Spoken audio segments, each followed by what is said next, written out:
সমস্যা সবার জীবনেই আসে। সমস্যা সবার জীবনেই আসে, সেটা ছোটোখাটো হোক বা বড় হোক। মূলতভাবে আজকের টপিক যদি আমরা জীবনে বড় সমস্যা কখন পাবো? বড় সমস্যা আমাদের মূলত সমস্যার মেন ভাব অষ্টম ভাব দিয়ে থাকে।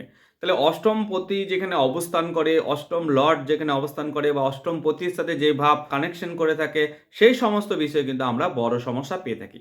ধরুন আপনার রাশিচক্রে চতুর্থপতি অষ্টমে অবস্থান করছে। তাহলে আমরা চতুর্থ ভাব থেকে বড় সমস্যা দেখতে পাবো। অনুরূপভাবে ধরুন আপনার রাশিচক্রে অষ্টমপতি নবমে অবস্থান করছে, তাহলে নবম ভাব সংক্রান্ত আমরা বড় সমস্যা দেখতে পাবো। সমস্যা তো সবার জীবনেই থাকে। এবার হচ্ছে বাঁচার রাস্তা কি? Simple theory. যেই ভাব অষ্টমের সাথে কানেক্ট করেছে, সেই ভাব ওরিয়েন্টেড আপনি কিন্তু পজিটিভলি ভাইব করার চেষ্টা করুন।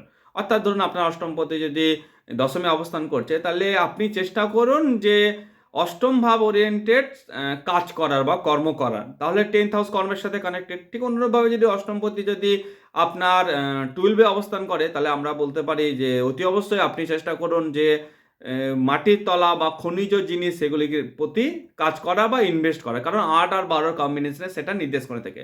ঠিক অনুরূপভাবে বললাম যে চতুর্থ পতি যদি অষ্টমে থেকে থাকে, তাহলে আপনার পরিবার পরিজন যদি জ্যোতিষ সংক্রান্ত পেশায় বা গুপ্তবিদ্যার সাথে কানেক্ট থাকে বা গোয়েন্দা বিভাগের সাথে কানেক্ট থাকে, তাহলেও কিন্তু এক্ষেত্রে পজিটিভ। তাহলে অষ্টমের সমস্যা বাঁচার রাস্তা হচ্ছে অষ্টমপতি যেখানে অবস্থান করবে সেই ভাবটাকে কানেক্ট করা। ঠিক আছে?